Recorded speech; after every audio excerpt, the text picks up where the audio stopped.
بسم اللہ الرحمن الرحیم۔ السلام علیکم ناظرین، ویڈیو شروع کرنے سے پہلے چھوٹی سی عرض ہے، اگر چینل پر نیو ہیں تو پلیز چینل کو سبسکرائب کر دیجیے، جزاکم اللہ۔ حضرت سلیمان علیہ السلام۔ نبی سلیمان علیہ السلام نبی داؤد علیہ السلام کے بیٹے تھے۔ حضرت سلیمان علیہ السلام صرف نبی ہی نہیں تھے بلکہ بہت زیادہ طاقت رکھنے والے بادشاہ بھی تھے۔ آپ علیہ السلام نے زمین کے بہت بڑے حصے پر حکومت کی۔ اللہ نے آپ علیہ السلام کو ایسی طاقتیں دی تھیں جن کے بارے میں سوچ کر عقل دنگ رہ جاتی ہے۔ حضرت سلیمان علیہ السلام بچپن ہی سے بہت زیادہ سوجھ بوجھ، عقل اور سمجھ رکھتے تھے۔ سامنے والے کی بات جلد سمجھ لیتے، نتیجہ نکلے اور فیصلہ کرتے۔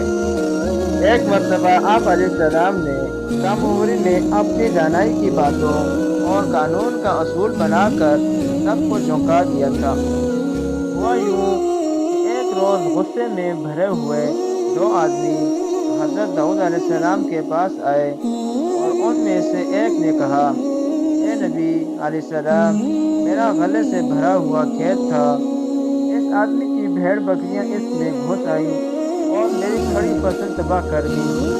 داؤد علیہ السلام نے سارا قصہ سن کر فیصلہ سنایا، فرمایا ہے کہ یہ غلطی ہے، کسان کا نقصان ہوا، اس لیے وہ اپنی بھیڑ بکریاں کسان کو دے، اس سے اس کا نقصان پورا ہوگا۔